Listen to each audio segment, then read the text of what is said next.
partons aux sources originelles du chocolat, au Pérou, puisque ce sont les Mayas les premiers à avoir transformé la fève. Nous allons suivre Stéphane Bonnat, un grand chocolatier français installé à Voiron dans l'Isère, pour nous rendre aux portes de la forêt amazonienne. La ville de Puerto Maldonado réunit tous les fantasmes de la jungle. Des chercheurs d'or, des aventuriers en mal de sensations. C'est le dernier refuge civilisé avant d'entrer dans la forêt primaire.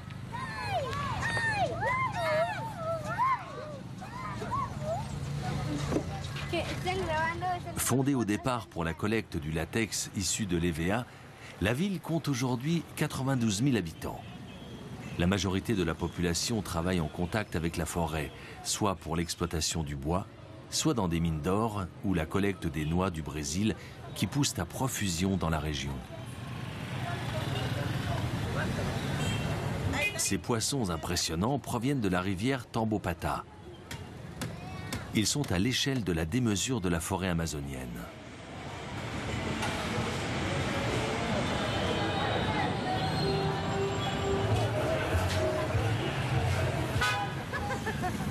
Une des spécialités locales, des brochettes de larves grillées.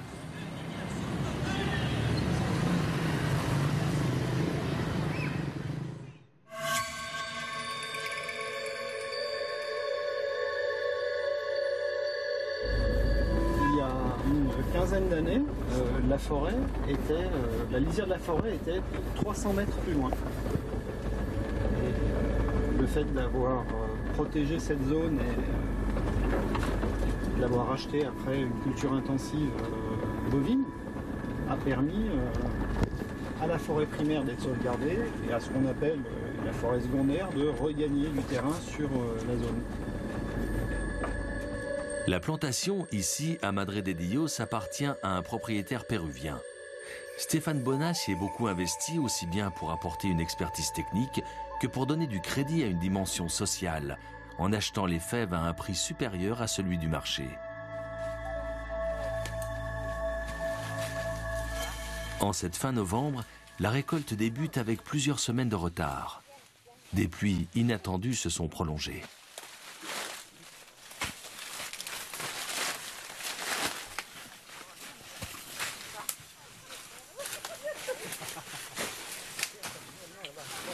Là, je vais goûter le mucilage, c'est-à-dire la pulpe qui est autour, qui va me donner les parfums que je devrais conserver dans le cacao pour faire un chocolat exceptionnel. En tout cas, je l'espère.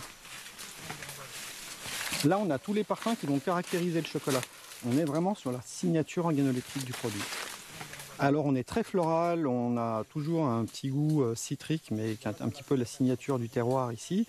On a parfois, pas dans celle-là, une légère touche de menthe et quelque chose très sylvestre, très un peu ce que l'on ressent quand on rentre dans une forêt et qu'il a un petit peu plu. C'est vraiment quelque chose de très significatif. Roger, le chef de groupe, est très attentif au niveau de maturité des cabosses. Voilà, celle-ci c'est bon, parce que les stries sont bien marquées et que la couleur est bien prononcée. Par contre, celle-ci, il n'y a pas suffisamment de relief, et la couleur c'est pas encore ça, donc ce n'est pas mûr.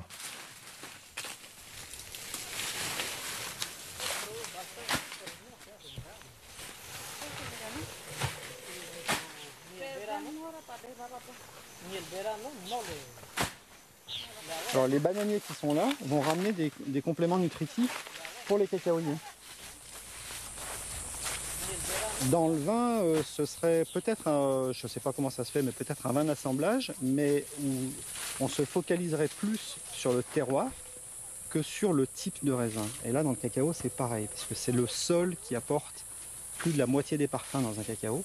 Et trouver des bases comme ça qui sont déjà extraordinaires et apporter les bienfaits de la forêt équatoriale qui est derrière, ce qui est de la forêt primaire, c'est juste fabuleux.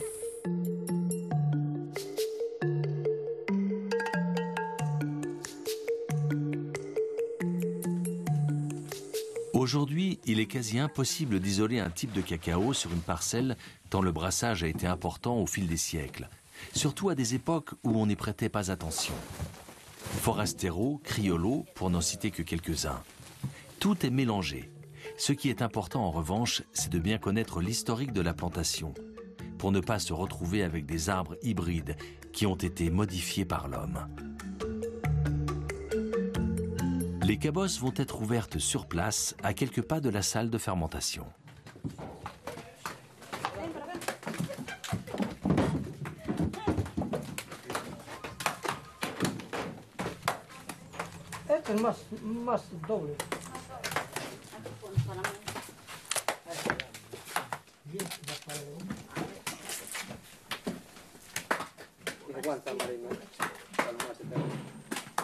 En étant là, je m'imprègne des parfums, des odeurs, des goûts, et je sais qu'ils seront présents dans le cacao. Donc après, mon boulot, ce sera de les trouver.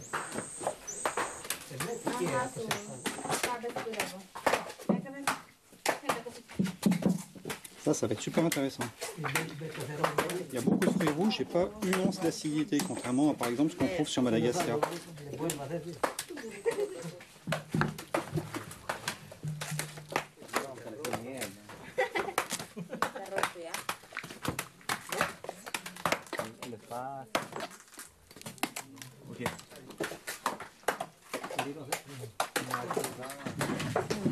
La raison pour laquelle, par exemple, notre chocolat s'appelle Madre de Dios et n'a pas le nom de la plantation, c'est pour aider au développement de la région. Si on permet le développement du cacao et qu'on n'amène pas un savoir-faire pour que ce cacao soit bon, vendable à un prix plus élevé qu'ailleurs, ça ne sert à rien d'être venu. Donc.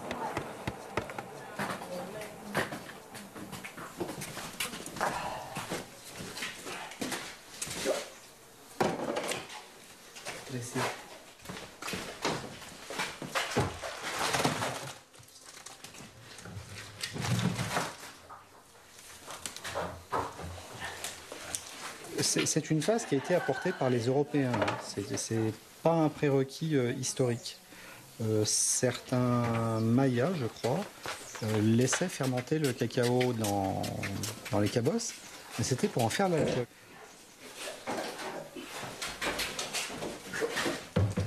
Dans celle-là, c'est à la fermentation qu'on va vraiment mettre en avant les parfums caractéristiques du cacao. C'est là qu'on peut complètement foirer le produit aussi. On peut dépasser 50 degrés avec une grande facilité. On est largement en dessous des températures de torréfaction. On peut rendre le cacao soit excessivement acide, soit juste en faire quelque chose qui est immangeable. Ok. Bien. Le séchage des fèves fermentées se fait sur de grands plateaux roulants que l'on sort au soleil au gré de la météo.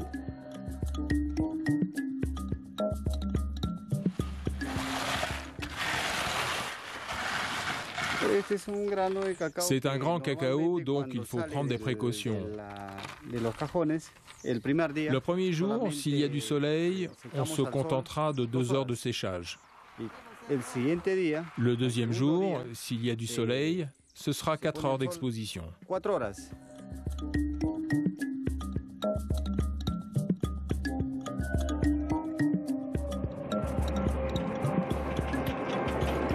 Lorsque le soleil disparaît ou que la pluie approche, un ingénieux système permet de rentrer rapidement tous les plateaux.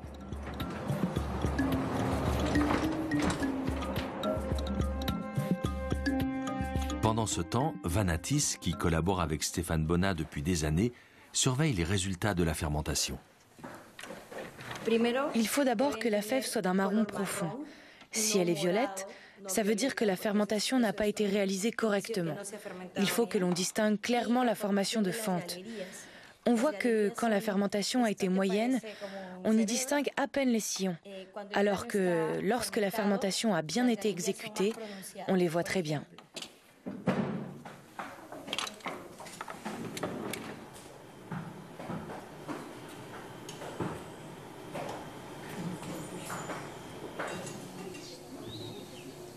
Stéphane Bonnat tient beaucoup à la dimension sociale de la plantation.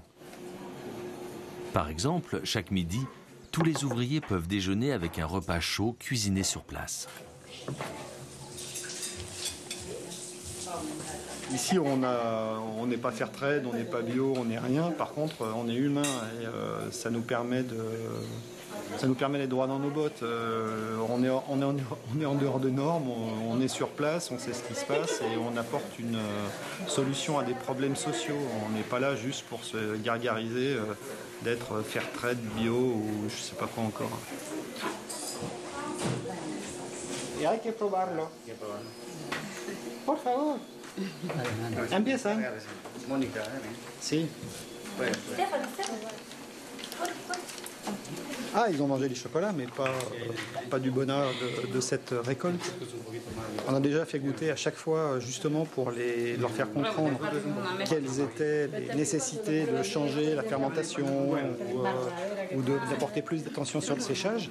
Et là, on est vraiment, notamment sur le Madre de Dios, on est sur le lancement. Le produit n'a pas encore été vendu. Donc, ils sont les premiers à le goûter. C'est un petit peu normal puisque c'est eux qui récoltent les feuilles. Está delicioso.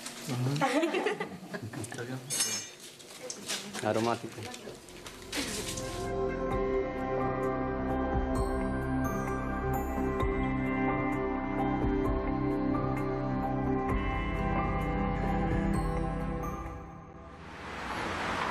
Quelques semaines plus tard, nous retrouvons Stéphane Bonnat dans le centre-ville de Voiron, en Isère. La chocolaterie est une institution. En 1751, M. Bonnat, qui est alors confiseur liquoriste, va s'intéresser au chocolat qui arrive en Europe. Génération après génération, le travail du chocolat va progresser pour atteindre le niveau que l'on connaît aujourd'hui. Dans l'atelier de torréfaction situé derrière la boutique, les sacs en provenance de Madre de Dios au Pérou sont prêts à être torréfiés.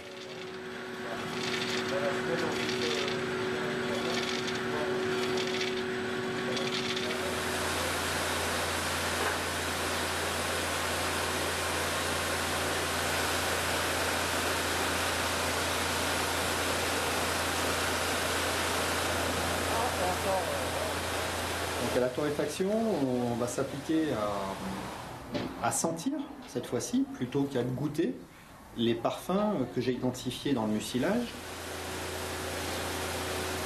Nous allons en fait suivre un parfum qui va se révéler en fonction principalement de la température, et il va falloir coller à ce parfum. Par moment, il va falloir augmenter le débit du brûleur, et à d'autres moments, il va carrément falloir le diminuer, voire l'arrêter, afin de ne pas perdre ce fil directeur.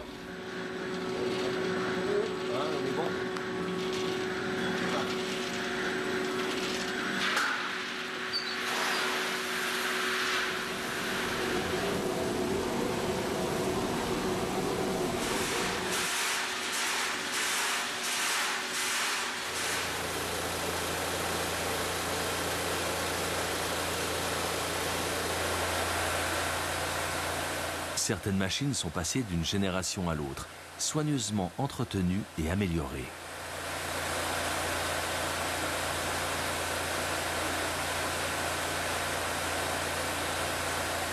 Ensuite, il va y avoir le broyage et surtout le conchage où l'opération de changement moléculaire du cacao est nécessaire pour éliminer l'acidité et l'astringence. Ceci étant, il faut quand même bien se méfier pour ne pas non plus perdre les parfums délicats qu'on a identifiés dans le mucilage. Donc c'est vraiment toute une alchimie.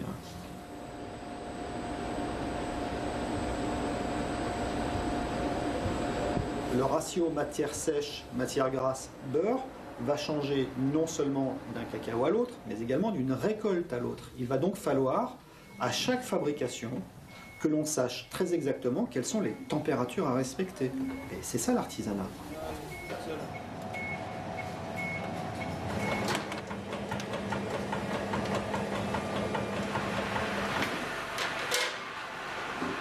Pour moi, un bon chocolat est un chocolat dans lequel on est capable d'identifier 5 goûts différents.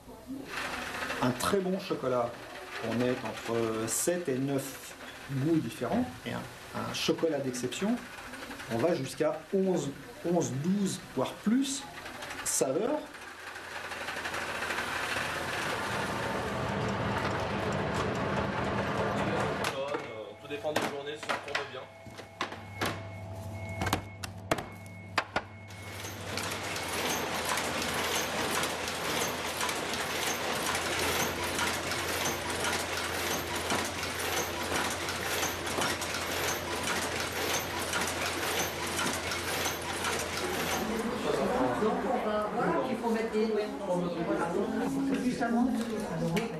Sur 5 générations, oui, il y a eu un changement radical.